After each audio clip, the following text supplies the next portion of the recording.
Começa agora o programa Marketing e Negócios, expandindo mentes e ampliando horizontes, com o consultor empresarial Mário Divo.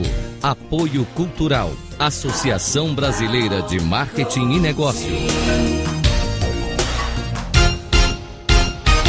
Alô, alô, queridos amigos, nós aqui mais uma vez estamos com um podcast da Associação Brasileira de Marketing e Negócios, hoje trazendo um grande amigo que é o Reinaldo Passadori, que é um craque em comunicação e atualmente ele tem um trabalho que vem sendo desenvolvido na linha das apresentações, como é que os líderes, os gestores podem fazer apresentações de qualidade, e inclusive para aqueles que queiram, por acaso, desenvolver a carreira de palestrante, ele também tem essa linha de atuação. Reinaldo, muito obrigado aí pela sua atenção, pela sua generosidade em nos atender, e eu gostaria que você descrevesse como é que tem sido a tua história profissional, que já é longa, e como é que a comunicação faz parte da sua vida. Obrigado, Mário. Prazer estar aqui com você nessa conversa mais informal mesmo. E assim, é paixão, né, Mário? Eu gosto muito disso que eu faço. Eu penso que se uma pessoa faz aquilo que gosta, ela não trabalha um dia na vida, porque é prazeroso. Tanto que tem duas maneiras de uma pessoa ter sucesso na vida: fazer aquilo que gosta ou aprender a gostar daquilo que faz. Eu tenho a felicidade de fazer aquilo que eu gosto, que é ajudar as pessoas no processo de autoconhecimento e que possam, cada vez mais e melhor, ampliar essa capacidade de comunicação. Porque a comunicação é a base de tudo. Não adianta você ter estudado tantos anos. Quantas pessoas estão nos ouvindo agora? Assim, quantos anos você estuda? Ah, estudo desde pequenininho, mas quanto tempo? Você não parou de estudar? Ah, fiz primeiro assim, Fundamental 1, 2, 3, ensino médio, depois fiz a faculdade, depois pós-graduação, doutorado, pós-doctor. Tá bom, mas e aí? O que você faz com isso? Ah, eu trabalho, mas será que você não pode fazer mais? Por meio de palestras? Quando você é convidado para fazer um discurso, ou proferir uma palestra, ou participar de um painel, eu fujo. Ah, por que você foge? Porque eu tenho medo de falar em público. Então, de que adianta a pessoa ter tanto potencial se na hora H ela, né, treme na base, foge? Então, é ajudar as pessoas, não só no aspecto psicológico, ter segurança em falar, mas também organizar as ideias, expor os pensamentos de forma apropriada, de acordo com o contexto, de acordo com a situação. Por exemplo, eu faço mentorias também. Então, mentores para CEOs, para diretores, para C-level, pessoas que, em função da sua necessidade profissional, assumiram novas responsabilidades. Aí, o que tem que fazer? Tem que fazer apresentações diante do board da empresa, tem que representar a empresa junto à mídia, tem que dar entrevistas. E aí, tem gente que nessa hora, meu Deus do céu, a pessoa prefere fugir, um buraco, para se enfiar dentro e nunca mais aparecer, até a hora que O que terminou. é importante é que a gente não confunda uma apresentação como necessariamente sendo uma palestra. Uhum, uhum. A questão de apresentar uma ideia, ou defender uma ideia, defender um projeto, muitas vezes não constitui uma palestra, mas constitui uma forma de você verbalizar a ideia da maneira mais propositiva possível. E eu acho que quando se pensa em empresa, esse trabalho, esse desenvolvimento, ele é necessário, eu diria até muito além do que a pessoa fazer uma palestra.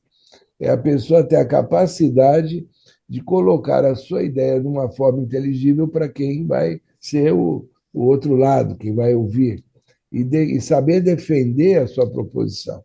Você vê os gestores e os líderes hoje com muito problema nisso?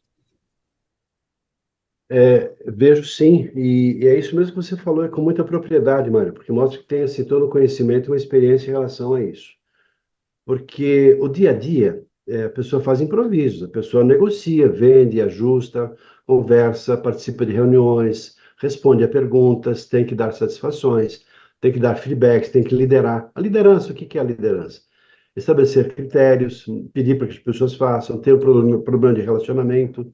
O problema também dá mais de todo um processo de alteridade, de acordo com a necessidade de linguagem. Não podemos fazer mais brincadeiras que fazíamos antes. Todo cuidado em relação a respeito é fundamental hoje.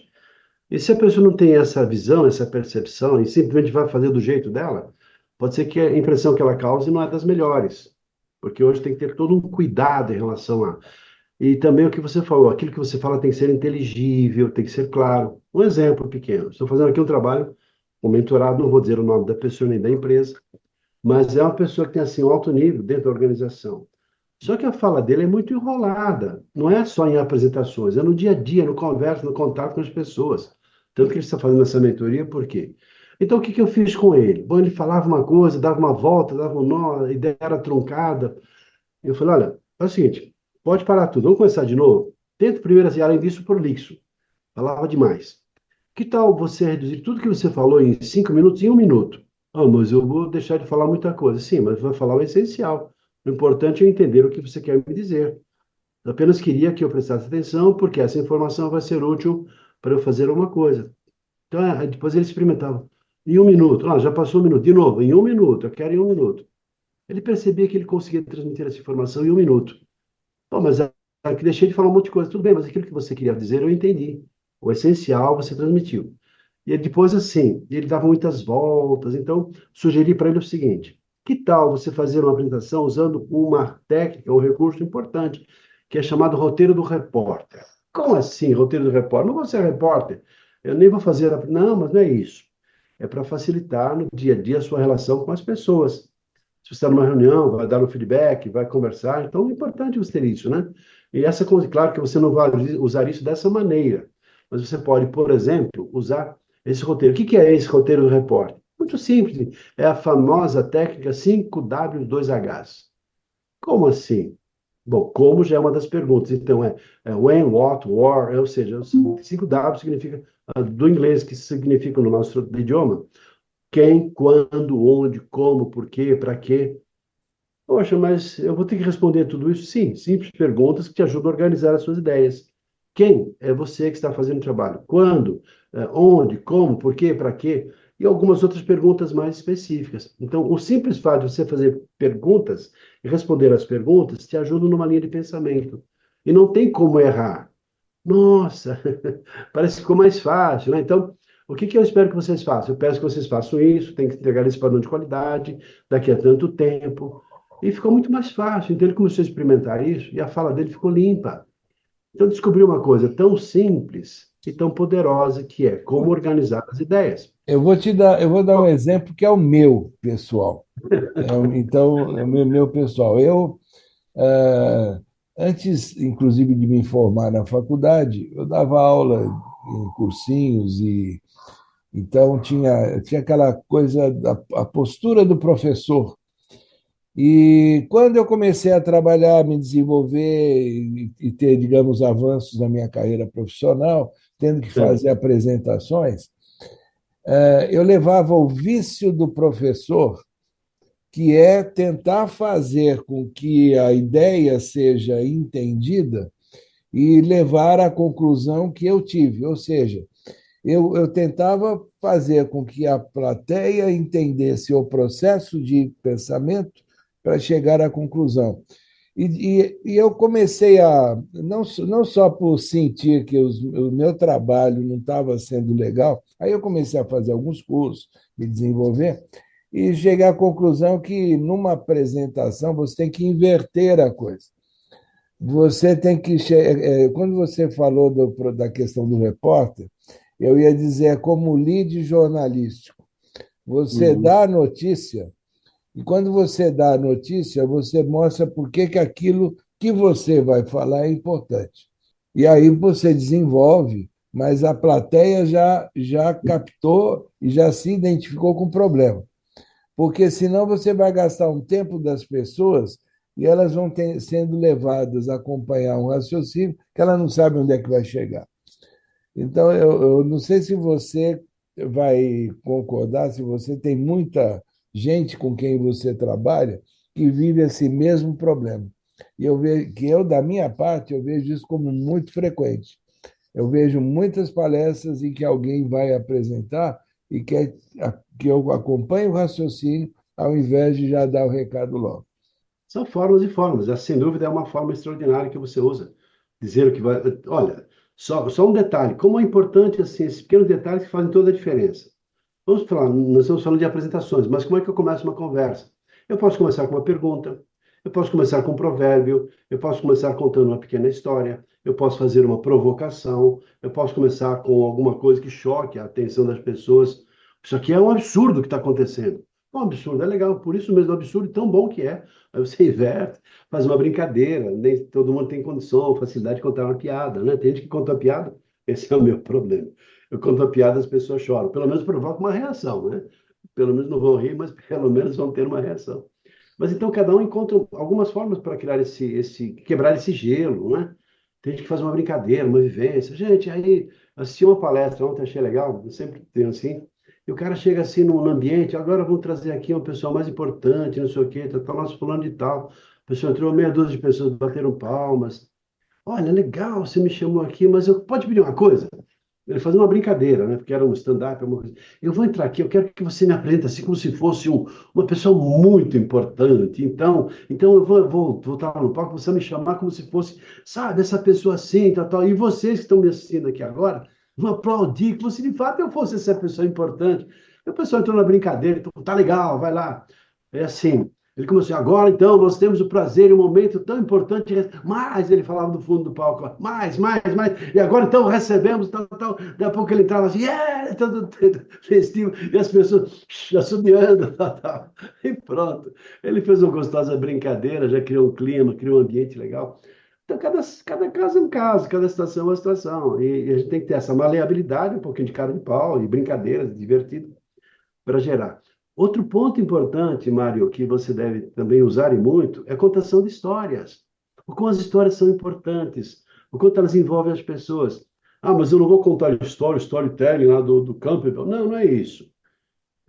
Por exemplo, eu estava assim com um problema. Uma vez fui ilustrar o quão é importante a pessoa fazer um curso de comunicação verbal, quaisquer que sejam as situações.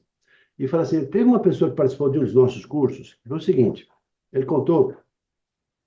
Ele era católico, ele ia na igreja todo domingo. Então, antes de começar a missa, o padre vinha da sacristia lá com a Bíblia lá na mão, assim, a Bíblia lá acesa, aberta, não sei o quê, tal, tal. Então, ele via alguém lá da plateia, lá da missa da igreja, que já tinha cheio de gente já, escolhia alguém, chegava assim próximo de alguém, olha, daria para você ler hoje, assim, a leitura, assim, a gente gosta de convidar alguém, assim, você pode ler para a gente? Ah, sim, pois não, seu padre, ele só olhando, né? Ele falou assim, eu gostaria de ir, mas ele falou, não, cara, se o padre me chamar, eu vou tirar o time de campo, e tal. Um dia ele sentava ali na frente, o padre não deu outra, saiu da sacristia, veio com a Bíblia na frente dele e veio na direção dele. Ele falou, meu Deus do céu, não teve como fugir, né? Ferrou agora. Aí o padre, meu filho, eu te vejo aqui todos os domingos, por gentileza, daria para você ler para a gente hoje aqui? Não, não, sabe o que é, seu padre? Eu estou com a garganta ruim hoje não vai dar. Mentiu ainda, fez um pecado, né? Mentiu. E o padre falou, tá bom, não tem problema. Foi atrás de uma outra pessoa. Ele ficou aliviado. E nessa época ele estava fazendo o curso com a gente. E um dos trabalhos que a gente faz é trabalhar a leitura, porque a leitura ajuda a pessoa a organizar as ideias, a trabalhar a voz, a dar vida à fala, a expressar as emoções. Ele aprendeu com leituras teatralizadas uma palavrinha mágica chamada califasia, que é a arte de tornar a palavra distinta, correta, expressiva e agradável, fazendo pausas, dando destaque a certas palavras. E assim ele treinou e aprendeu essa técnica. Depois que ele aprendeu essa técnica, depois de um tempo, ele foi lá, porque depois desse dia ele começou a chegar mais tarde, ficava no fundo da igreja, nunca mais foi lá na frente, né? Do padre chamar de novo, ele tinha prometido que ia fazer, ele fugiu. Só que nesse dia depois, porque era uma coisa que ele queria fazer, ele foi de propósito, lá na frente, sentado nas primeiras, ou na primeira fileira da igreja. Da pouco a hora que o padre saiu lá da sacristia, ele já levantou a mão assim, chamou o padre. Mas não, meu filho, se o senhor me permitir, seu padre, eu gostaria de ler. Hoje, assim, eu gostaria de ler. Ah, pois não, meu filho, que bom, muito obrigado pela sua iniciativa, tal, tal. E apontou, olha, vai ser daqui até aqui, apontou direitinho no papel, de onde começava e terminava, tal, tal, era o texto. Enquanto o padre começou a missa, tal, tal, ele estava lá ensaiando, então, tal, tal, esse que não sei o quê, tal, tal, leitura do São, enfim, treinou. Levou um lapisinho assim, discreto, para não estragar a Bíblia do padre, para fazer algumas marcações de pausas, um destaquezinho em cima das palavras, onde ele ia destacar aquela palavra, e mentalmente ele ensaiou. Aí chegou o fatídico momento. Ele já sabia qual era, chegou lá na frente, já esperando, então alguém fez uma pré-leitura. E agora vamos ouvir a palavra de, sei lá, de dicionário, de repente, isso aqui é um trecho daqui. Opa, então lá. Então ele esperou, ficou lá diante das pessoas, então aquele barulhinho foi esperando, e ele ficou em silêncio de propósito. até todo mundo ficar quieto. Aí então ele começou a leitura, se aproximou do microfone, não tão próximo, de distância certa. Eis então que São Paulo, não sei o quê, disse aos não sei o quê. E tal, ele leu, mas ele leu. Parecia que naquele momento era glória. Ele leu com pausas, com variações de volume, tonalidade. Deu vida à fala, ficou muito legal. E assim ele parava de vez em quando, aquele silêncio, todo mundo olhando para ele, aquela atenção concentrada. Mas ele caprichou, fez o máximo que ele podia. Parecia que estava contando uma história. E embarcou e levou todo mundo nessa história. E terminou assim, palavra do Senhor. E ficou todo mundo quieto, né? E olhou para o padre, assim, o padre deu um sinal de positivo para ele, né? Aprovando, assim, com expressão facial. Então, uma pequena história mostrando o seguinte, detalhe, a partir desse dia ele passou, o padre convidou que ele fosse o leitor oficial das missas de domingo, naquele horário que ele frequentava a missa. Então ele falou que contava essa história, contou essa história assim, olha só, uma pequena diferença, fez uma diferença na vida da pessoa, um pequeno detalhe, muda tudo. Então, nós não lidamos com problemas profundos, Então, são isso, pequenos isso, detalhes. inclusive, isso, inclusive, reforça a autoconfiança dele até para outros ambientes que não sejam a missa, outros ambientes Essa onde foi ele a ideia. esteja É isso conversando com mesmo, alguém. é isso Agora, mesmo. Reinaldo, eu quero, como a gente está num ambiente, numa conversa para um ambiente de negócios, de gestão, eu quero Ah, trazer esse assunto da comunicação para o ambiente de uma negociação. Porque a negociação não é exatamente típica de você apresentar um projeto, mas é um toma lá da cá em torno de um interesse mútuo, né, numa negociação. E aí, uma das coisas que eu vejo muito é a ansiedade que a pessoa tem em terminar logo a negociação. Ou seja, você, pessoas que são bem preparadas, elas conseguem segurar a sua ansiedade e conduzir a conversa até um momento, eu diria, adequado. Agora, você encontra muitas pessoas com ansiedade tal que prejudica até a própria formulação de ideias numa negociação. Você tem encontrado esse problema nas empresas onde você atua? sim, sim, e você traz um assunto de uma maneira bastante apropriada. É claro que você está trazendo assim um assunto mais específico que é a negociação. A negociação você deve ter, em princípio, algumas informações básicas, até onde você pode chegar e o que você pretende. Deve ter uma margem de, se é negociação, você não vai com uma ideia fixa que tem que ser daquele jeito. Deve ter uma margem para você chegar num certo ponto. Mas é claro que numa negociação você vai trazer o melhor benefício para você e outra pessoa vai trazer o melhor benefício para ela. Ou seja, você vai ter, pegar o melhor preço que você consegue e a pessoa o menor preço que ela consegue, que você também é capaz de chegar. Aí começa o processo. E na negociação, quem tem um controle emocional, como você disse, com muita propriedade, tem autocontrole e tem a percepção, sabe respirar, sabe atender e não levar em conta as provocações. Não, então vamos fechar desse jeito mesmo, quer saber? Essa é a nossa última oferta. Então você sabe que não é ainda, que você está lá. Tá bom, essa é a última oferta, então, infelizmente, nós vamos ter que oferecer para o seu concorrente, que vai se beneficiar. Opa, peraí, o concorrente? Não, peraí, então, espera aí, eu sabe, tem um jogo, e a pessoa que não tem essa paciência, essa percepção, até um momento que ele percebe que chegou no limite. Bom, se nós fizermos assim, assim, se eu fizer dessa forma, tá bom. Então tá, se você me fechar o negócio hoje, eu te ofereço os 5% que você está me pedindo. Mas tem que fechar o negócio agora. Eu concordo com isso. Eu vou lá na empresa, já fechamos, a gente faz. Ah, então tá bom assim, tá bom para você assim, tá, tá, então tá. Sai com o negócio fechado. Então, é todo um jogo psicológico no processo de negociação. E quem tem o controle emocional, automaticamente tende a ter o melhor resultado. Em vendas, negociação, processo de liderança, dar um feedback. E o controle emocional talvez seja um dos principais elementos dentro dessa configuração como um todo, para, de fato, você conseguir o melhor resultado. Veja, por exemplo, os partidos políticos em épocas de eleições. Quando você vê um pessoal defendendo uma causa, provocando uma outra pessoa para a pessoa ter uma reação, é claro que eu tento, nessa hora, ou ofensa, de alguma maneira, desestabilizar emocionalmente outra pessoa. E a pessoa que entra na provocação, ela perde pontos. Como você vai votar numa pessoa que não tem controle emocional, uma pessoa desestabilizada? Eu estou falando uma coisa que não foi eu que falei, está escrito no jornal, que ele roubou, que ele fez, não sou eu que estou falando, estou querendo que ele esclareça isso. E quem disse foi falando de tal. Nossa, mas só que outra, como está me chamando de ladrão? Pronto. perdeu provavelmente a eleição em função disso. São pequenos detalhes. Então, controle emocional, saber respirar, ponderar, entender de fato o que a outra pessoa está querendo dizer. Porque a comunicação, na verdade, pressupõe uma habilidade que é fundamental, que é a escuta ativa. Entender de fato o que a outra pessoa quer dizer. E se eu não escuto efetivamente o que o outro está dizendo, eu vou no embalo da emoção. Eu gosto dessa ideia, Mário, que é a seguinte, assim, que a comunicação nada mais é do que uma informação que eu tenho uma parte de racionalidade. Se eu puder passar essa informação pelo coração e sair pela boca, aí eu equilibro emocional com racional. A minha fala fica ponderada, fica equilibrada, fica justa. Se eu vou só no embalo da emoção, às vezes eu sou por impulso. Eu agrido uma outra pessoa, falo num tom de voz muito inadequado.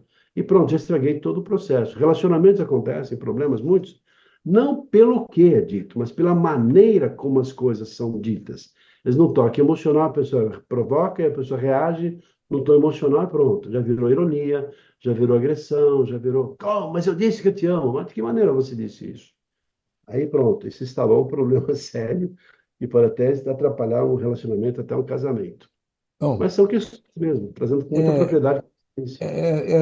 essa questão quando eu falei da ansiedade, isso acaba existindo também muitas vezes. Você trouxe o exemplo da relação do casamento, né?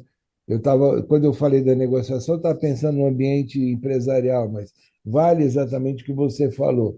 A ansiedade em terminar logo com aquilo, com aquele conflito, ela faz com que o conflito não seja resolvido e muitas vezes seja até piorado. Bom, meu amigo Reinaldo Passadori, eu quero mais uma vez agradecer pela sua generosidade. Você sabe que em papo de bar a gente tem que respeitar o garçom quando chega e fala assim, ó, tá na hora de fechar. É uma pena, Então, né? Porque é um prazer muito grande falar com é, você. então, É, nós certamente teremos oportunidades aí no futuro breve de estar juntos novamente e para ter uma continuidade desse bate-papo que está muito interessante e é onde a gente troca experiências que a gente tem vivido ao longo da vida, né? Aliás, uma vida profissional que é marcada em décadas, né? E com isso, aliás, antes de terminar, um detalhe. Ontem eu estava num congresso de marketing da associação lá que eu dirijo, e uma das coisas que a gente ouviu muito é que os conceitos, e aí eu estou falando especificamente de marketing, comunicação, os conceitos, as bases, elas sempre foram as mesmas. O que aconteceu é que, além de uma tecnologia nova que foi existindo, além de novas, digamos, novas formas de aspectos psicológicos poderem ser tratados, né? A gente convive com uma transformação social que nos exige uma adaptação constante a cada tempo, inclusive no letramento que a gente vai ter para fazer a apresentação de uma ideia, a exploração de um tema. Então, a gente não falou nisso, mas eu não queria perder essa chance. A adequação ao letramento que a mudança social nos exige. E esse ambiente hoje de diversidade, inclusão, equidade, ele exige que, inclusive, a nossa forma de expor uma ideia esteja adequada a esse novo tempo. Eu quis completar porque eu acho isso fundamental para cada perfeito, pessoa que nos excelente. acompanha. Ainda mais quem tem que falar em público, fazer programas de rádio, dar entrevistas, fazer palestras, dirigir empresas, estar na mídia, tem que ter todo o cuidado do mundo, né? É bem isso que você fala. Então, assim, a visão e versão da mulher, do papel da mulher, da importância desse lado não feminista, desse lado assim, da valorização mesmo da mulher, na liderança da mulher. Tantos movimentos que há, assim, mudanças de sociedade. Então, estamos diante de um cenário de mudanças muito significativas que exige de nós um reaprendizado. Aquilo que a gente aprendeu até agora, muita coisa tem que abrir mão, jogar fora e entrar num processo novo, num mundo novo, com todo esse processo geracional, essas mudanças todas das quais nós, direto ou indiretamente, somos submetidos. No meu ver, esse processo começa na educação, lá de casa, dos pais, em relação aos filhos, né? E eu creio que assim, tem um movimento muito intenso para rapidamente mudarmos isso. Mas eu penso que essa junção dessas mudanças todas que vêm em função dos estímulos, da penalização das pessoas que acabam falando demais, ou fazendo algum processo de preconceito, etc. Opa, então é uma forma. Mas também tudo acontece lá quando o pai e a mãe educam os seus filhos, mostrando o que é certo, o que é errado. É um processo que vai acontecer, uma mudança bastante significativa. Então, daqui a alguns anos, obviamente, seremos muito, creio que evoluídos, muito melhores do que estamos. Quero te fazer uma pergunta rápida também, Mário. Em relação a essa associação que você dirige, de comercial, como é que é o contato? O que significa essa associação de Bom, marketing? a Associação Brasileira de Marketing e Negócios, ela nasceu em 1971 e com o objetivo de desenvolver as melhores práticas do marketing e trazer para o ambiente dos negócios as melhores práticas do marketing. E aí, obviamente, que em 71, ao nascer, existia uma tecnologia, propaganda, publicidade, a própria comunicação tinham uma maneira de se integrar dentro das empresas. Então, e aí, ao longo do tempo, a associação foi deixando um legado na medida em que projetos, programas e cursos e o próprio envolvimento com as empresas, as premiações dos melhores cases. Então, tem todo um contexto e que vocês podem acompanhar pelo site da empresa, que é AB de banana, MN. A de associação, B de brasileira, M de marketing, N de negócio.com.br. E aí vocês ali têm toda uma história e uma forma até de conhecerem esse legado que a associação deixou ao longo do tempo. Beleza, muito obrigado. Muito obrigado mesmo. Honrado em participar junto com você desse papo de bar tão gostoso. Então tá Legal, bom. Mário. Um abração para todos vocês e até o nosso próximo podcast. Chegamos ao final do programa Marketing e Negócios, expandindo mentes e ampliando horizontes, com o consultor empresarial Mário Divo. Apoio Cultural, Associação Brasileira de Marketing e Negócios.